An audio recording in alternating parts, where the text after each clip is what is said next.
Selamat pagi Indonesia. Anda menyaksikan seputar Bali terkini pukul 10 WITA bersama saya Pratnya Wiguna. Pemirsa, perkembangan pariwisata Bali yang sangat pesat sebenarnya cukup menjanjikan untuk mengembangkan sektor pertanian. Kondisi ini juga meningkatkan sinergi antar sektor pertanian dan pariwisata ke depannya.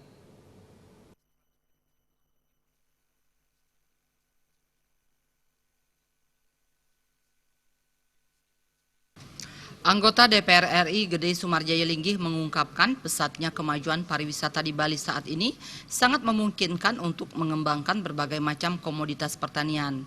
Majunya sektor pariwisata juga dibarengi dengan perkembangan kuliner yang sangat diminati oleh wisatawan. Melihat kondisi tersebut, usaha kuliner pun menjamur yang tentunya memerlukan komoditas pertanian. Komoditas pertanian yang memungkinkan untuk dikembangkan adalah komoditas pertanian yang mendukung kuliner. Komoditas pertanian seperti itu harus digalakkan ke depannya oleh pemerintah.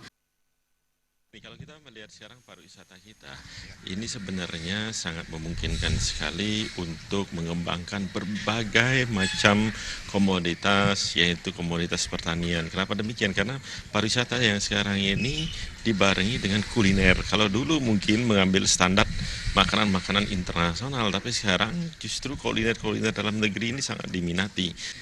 Artinya apa? Dari kuliner tersebut tentunya dari hasil pertanian, dan kalau kita melihat hasil pertanian di Bali ini masih memungkinkan sekali dikembangkan pertanian yang untuk kepentingan kuliner di pariwisata.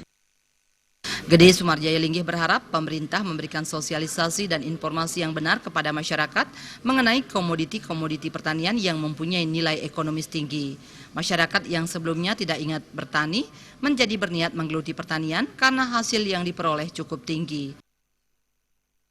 Andika dan Bayudi, Bali TV.